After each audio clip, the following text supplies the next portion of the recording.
Capítulo 13, o profissional de TI. Então, este capítulo fala-nos um bocadinho sobre a profissão do técnico de informática, a sua relação com o cliente ou com a pessoa a quem estamos a dar suporte. Fala também sobre questões jurídicas, ainda em relação aos clientes, fala também aqui um bocadinho sobre os diferentes tipos de clientes e a abordagem que nós devemos ter com cada um deles, simplesmente de referência. Vamos ver também questões relacionadas com o suporte e se vocês tiverem que fazer suporte remoto e pertencerem a uma cadeia de suporte, o que é um técnico de suporte nível 1, nível 2. Então vamos lá. O profissional de TI, competências de comunicação. As competências de comunicação são muito importantes. Vocês ainda são muito novos, portanto ainda estão agora a começar estão a terminar agora a vossa formação para começar agora a vossa carreira, mas é importante que tenham sempre presente que competências de comunicação são fundamentais em qualquer área, mas na área dos técnicos de informática é fundamental. E porquê? Porque quanto mais vocês desenvolverem essas competências de comunicação, mais facilmente vocês conseguem chegar à solução dos problemas. Porquê? Porque quanto melhor vocês conseguirem comunicar, tanto melhor vocês conseguirão identificar o problema que o cliente vos está a apresentar. Reparem, se vocês andarem ali às voltas sem desenvolver, vocês acabam por perder um tempo imenso e nunca vão perceber ou vão ter muita dificuldade em perceber qual é o problema que o cliente tem na realidade. Se vocês souberem comunicar, se souberem fazer as perguntas certas, vocês mais rapidamente conseguem distinguir entre os diferentes tipos de problema que se poderão estar a apresentar e perceber qual é que é o verdadeiro problema e encontrar uma solução. Então vocês precisam de tempo, precisam de experiência para desenvolver estas competências de comunicação. Quanto mais conhecimento vocês vão tendo de hardware, software, sistemas operativos, maior será a vossa capacidade de determinar os problemas e encontrar uma melhor solução. Este princípio também se aplica nas competências de comunicação, portanto, quanto mais vocês comunicarem, melhor para vocês, mais competências e mais desenvolvida fica a vossa comunicação, portanto, mais fluente fica o vosso discurso e, portanto, mais simples será para vocês conversarem com pessoas que não conhecem, mas a quem estão a dar suporte. E, portanto, é muito importante que vocês desenvolvam estas competências, a conversar e a entenderem o problema do cliente. Portanto, independentemente de vocês lidarem com o cliente à distância ou presencialmente, o que vocês devem perceber é que é muito importante que vocês se comportem de forma profissional, porque a pessoa que está a recorrer a vocês tem um problema e precisa que vocês resolvam esse problema. E é preciso que a pessoa sinta confiança na pessoa que está à sua frente e a conversar e a tentar resolver esse problema. Portanto, é muito importante que vocês se apresentem de forma profissional. Depois, muita atenção com a linguagem corporal e com o tom da vossa voz. Seja por telefone, que é o tom da vossa voz que conta, seja cara a cara, em que é a vossa linguagem corporal, o vosso corpo e a vossa voz falam muito mais para além das palavras verbalizadas. Portanto, há muita coisa que se percebe pela linguagem corporal. Por outro lado, vocês também devem de controlar as vossas emoções e as vossas reações entre chamadas ou entre atendimentos. Porque reparem, vocês acabam de falar com um cliente que vos deixou completamente fora de vocês, portanto, que vos levou à loucura, porque, como já vamos ver, há diferentes tipos de clientes a quem nós podemos dar suporte e que alguns deles podem mesmo deixar-nos muito, muito mal, mas vocês têm que pensar ok, terminei este suporte, isto ficou aqui, vou começar outro, vou partir do zero, limpo a minha cabeça e avanço. Nem tenham que fazer uma pausa. Agora, nunca podem descarregar ou carregar a frustração de um suporte para outro suporte, ok? E isto acontece muitas vezes. Há certos departamentos em que as pessoas são um bocadinho mais rudes na forma como tratam o departamento de suporte. Mas nós, pelo facto de uma pessoa daquele departamento ou duas pessoas daquele departamento nos tratarem daquela forma, nós não temos que tratar os restantes colegas daquele departamento assim. Portanto, devemos sempre pensar que, ok, uma nova chamada de suporte é uma nova chamada de suporte, vamos partir do zero e vamos começar. E depois vamos desenvolvendo estratégias para lidar com clientes rudes, clientes frustrados, clientes especialistas, como vamos ver daqui a pouco. Então, começando. Clientes faladores, os tagarelas. Portanto, durante o suporte, o cliente tagarela basicamente vai falar sobre tudo o que vocês possam imaginar, menos sobre o problema. Ele normalmente utiliza este tipo de suporte para socializar. E então é muito difícil lidar com um cliente destes e vocês manterem o foco no problema que ele tem para resolver. O que é importante aqui? É vocês tentarem interromper a conversa do cliente, que é a única circunstância em que nós interrompemos o discurso do cliente, quando ele está a relatar o seu problema, é a única circunstância em que o fazemos, e temos que tentar fazer de forma delicada, isto é, deixá-lo falar ali durante um minuto e depois tentarmos obter o máximo de informação possível sobre o problema com perguntas muito fechadas, muito diretas e muito objetivas. E nunca fazer aquelas perguntas do tipo, então como é que está? Esqueçam, é o fim do mundo, porque ele depois não se vai calar mais. Cliente rude. Infelizmente há muita gente assim, clientes que reclamam durante toda a chamada, fazem comentários negativos sobre o suporte, sobre o equipamento que estão a utilizar, porque a impressora é uma porcaria, desde que mudaram a impressora é sempre esta conversa. Normalmente este tipo de pessoas chega a ser abusiva, não coopera e altera-se, fica alterada com muita facilidade. Aqui o que vocês têm que ter em conta é tentar ter uma abordagem muito prática, muito objetiva e evitar apenas um erro, que é, neste tipo de clientes, não lhes peçam para eles fazerem o óbvio.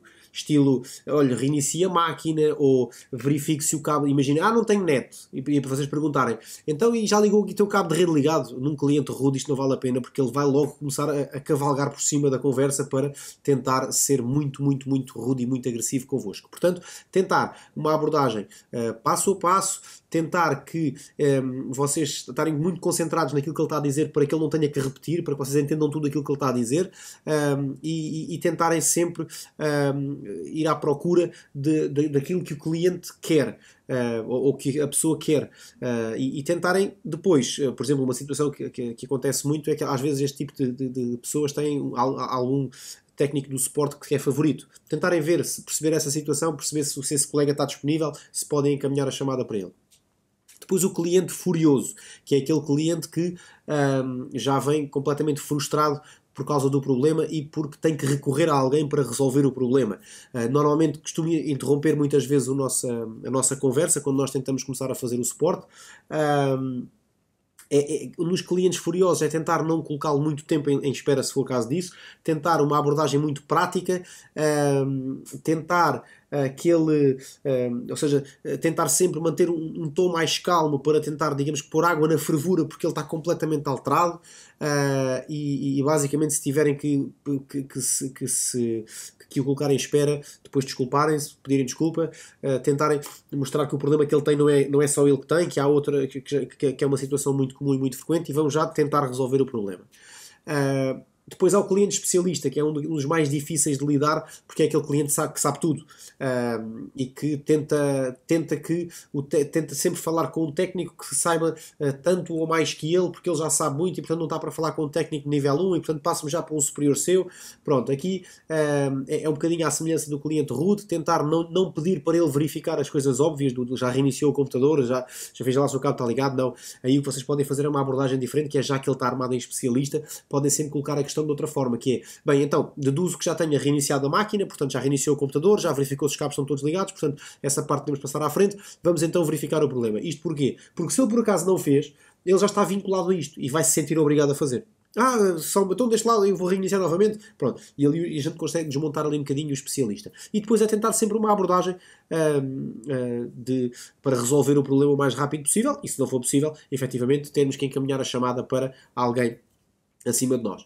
E depois, aquele que é provavelmente o maior desafio quando nós damos suporte, que é o cliente inexperiente. Aquele que nem sequer sabe dizer qual é o problema que tem, e quando nós tentamos com ele corrigir o problema, nós estamos a pedir para ele, por exemplo, imaginem, não tenho imagem no monitor. Ok, então diga-me uma coisa, está a ver aí na parte de trás do seu computador um cabo azul, que é o cabo VGA, e ele está a olhar para a parte de trás do computador do colega da frente. E diz-me, sim, estou a ver e está ligado. E vocês pedem para ele desligar e voltar a ligar, e pensando vocês que ele está a fazer no dele, mas ele está a fazer no do colega da frente. Portanto, esse tipo de clientes são muito difíceis de lidar, porque vocês têm que fazer uma abordagem mesmo muito simplista, muito passo a passo, muito elementar e muito básica, para que ele não se perca nas instruções que vocês estão a dar. Ok? Vamos ver agora um conjunto de questões mais relacionadas com a ética e as questões jurídicas associadas à profissão do técnico de informática.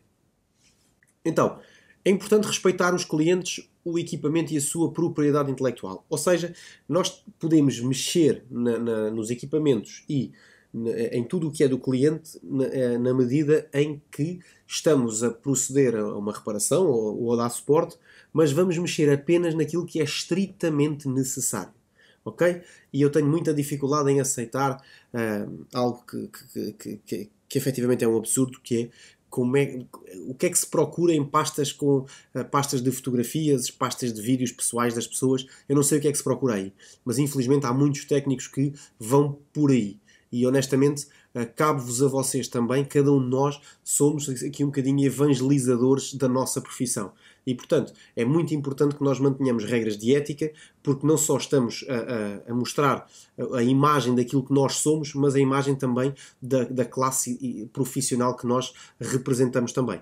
E, portanto, é muito importante que nós percebamos que, quando mexemos no computador de um cliente, nós estamos a mexer no objeto pessoal dele. É como se estivéssemos a mexer na sua carteira, em que, por exemplo, se vocês acharem uma carteira, vocês mexem na carteira, mas naquilo que é estritamente necessário, que é abrir para ver se conseguem identificar o proprietário da carteira para poder devolver.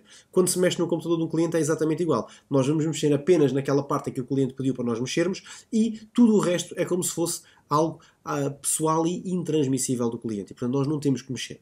Por isso, não devemos fazer alterações na configuração de software e hardware sem permissão, não aceder a contas de utilizador dos clientes sem a sua permissão, não violar leis de direitos de autor e não utilizar recursos de TI dos clientes sem permissão. Portanto, está ali um software, está ali um jogo instalado e vocês obviamente não se vão pôr a jogar o jogo no computador do cliente. Não faz qualquer sentido. Depois, em termos de licenciamento, também é muito importante, porque por vezes os clientes pedem para nós reinstalarmos o sistema operativo, pedem para instalarmos determinadas aplicações que eles utilizam e essas aplicações são aplicações passíveis de licenciamento. Portanto, precisam de licenças esses softwares.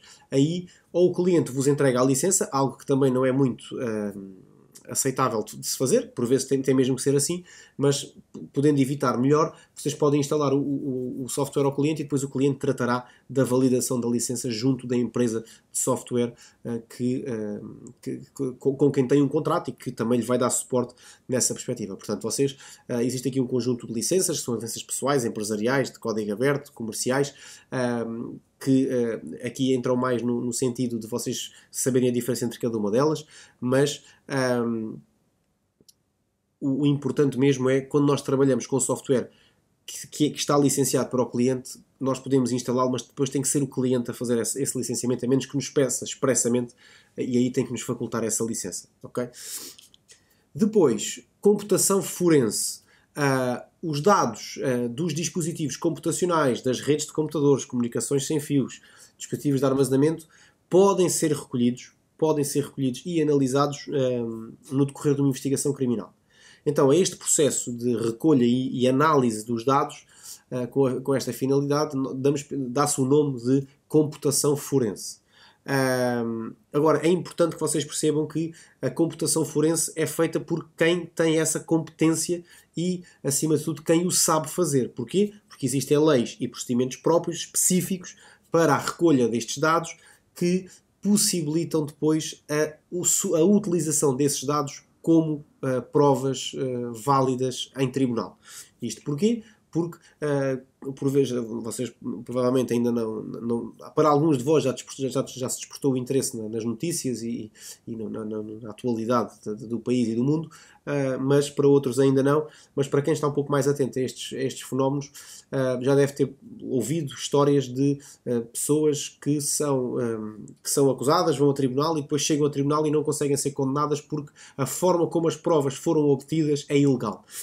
E isto acontece muito na computação forense, que é a forma como se obtém as provas, ou seja, se eu cometer um crime para obter provas contra alguém que eu acho que cometeu outro crime ou que cometeu outro crime, a forma como eu obtive as provas pode não ser a forma que me permita depois que elas possam ser utilizadas em tribunal. Portanto, vocês nunca podem cometer um crime para obter provas de outro crime.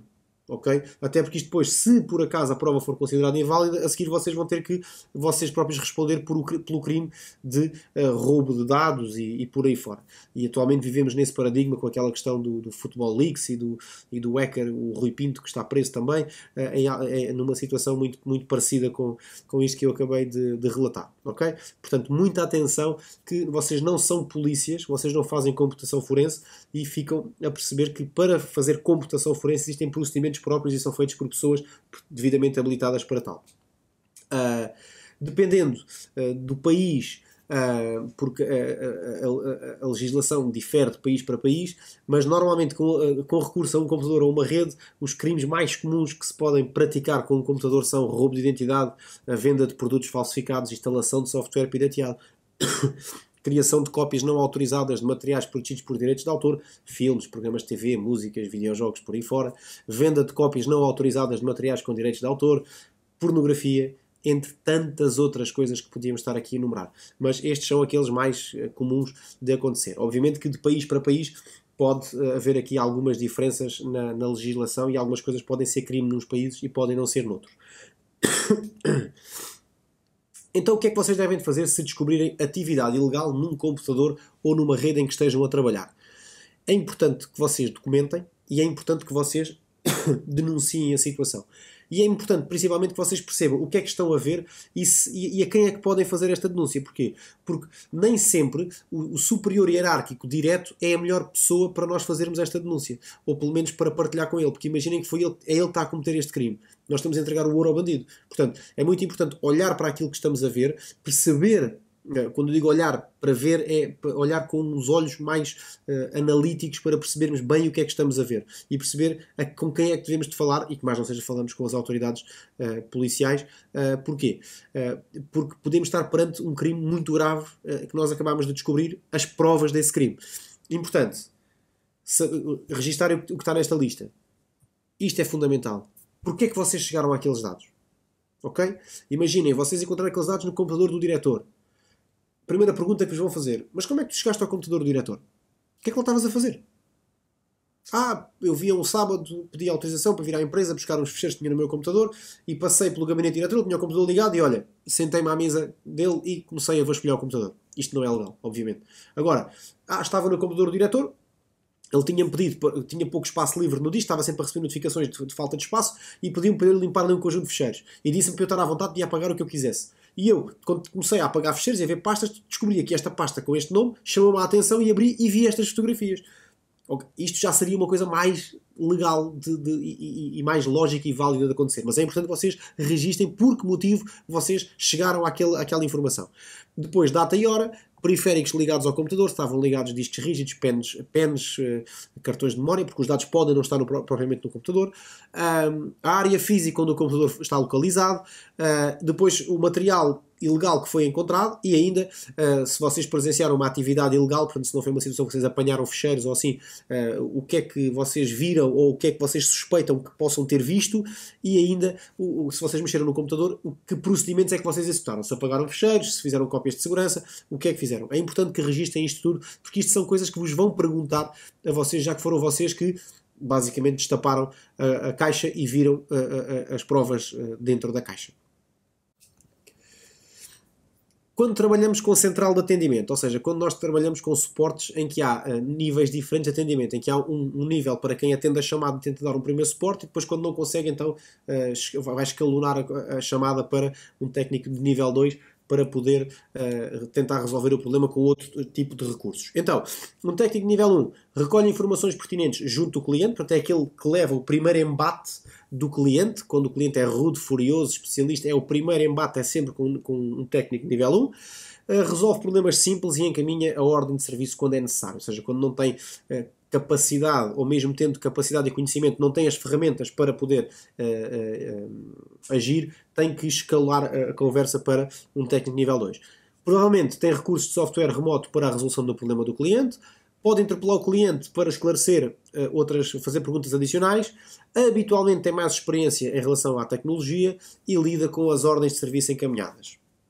Então, estes são os dois tipos de técnicos que nós encontramos por trás de um atendimento de suporte técnico. Então, este capítulo é muito curto, é mesmo só isto, é só aqui uma abordagem sobre o profissional de TI, mesmo no NetAcad vocês vão ver que é um capítulo que se lê muito rapidamente. Aproveito que estamos a chegar quase ao final da formação, vocês estão quase a chegar ao final deste percurso, desta etapa. Foi uma etapa muito compacta, muito exigente para vocês. Existem 3 trabalhos práticos que vocês têm que os submeter. Peço-vos que leiam com muita atenção o fecheiro das atividades práticas, um PDF que está na front page do NetAcad que explica esses trabalhos práticos. Leiam também que a data de fim do curso foi alterada. O curso não acaba no final desta semana, na sexta-feira. Era o exame final. Foi adiado uma semana para quê? Vocês, hoje, segunda-feira, vocês vão poder fazer este exame até às 11h59 de terça-feira. Quarta-feira à meia-noite é libertado o vídeo do capítulo 14 e vocês vão ter até quinta-feira às 11h59 para fazer o exame do capítulo 14. A partir de sexta-feira à meia-noite vão ser abertos os exames dos capítulos todos e o exame intermédio para todos os formandos, para todos vocês. Vão ter os exames abertos para vocês repetirem aqueles que não fizeram porque deixaram passar a hora, porque entraram mais tarde no curso, porque não tiveram a nota mínima de 75, podem repetir uma vez os exames todos de cada capítulo. Depois, têm uma semana, portanto, desde sexta-feira, dia 29, eu não tenho aqui um calendário, sexta-feira, dia 29 de maio, à meia-noite, abrem-se esses exames todos e ficam os exames todos abertos até às 23h59 da quinta-feira, dia 4 de junho. 23h59 de quinta-feira, dia 4 de junho, 23h59, é também a data limite para que vocês me enviem um e-mail, ou os e-mails com o trabalho prático 1, trabalho prático 2, trabalho prático 3. Isto porquê? Porque na sexta-feira, dia 6, depois eu vou-vos dizer a que horas é, vai ser colocado à vossa disposição o exame final do curso. Depois, no dia 6, terminamos com esse exame. Aviso-vos já que vocês só podem fazer o exame depois de responderem ao course feedback. Portanto, vai aparecer um item para responder que é o course feedback, que é o feedback que a Cisco exige que seja respondido antes do exame final, e só quem responder ao course feedback é que tem acesso ao exame final. Depois de fazer o exame final, durante a semana seguinte, eu vou então validar quem conseguiu reunir as condições para concluir o curso, que fez as 3 atividades práticas, que teve 75% em cada um dos exames dos capítulos e que teve 70% no exame final. Então agora já sabem, capítulo 13 encerrado, estudar, estudar, estudar, trabalhar forte, prepararem-se e fazerem o exame. Bom trabalho!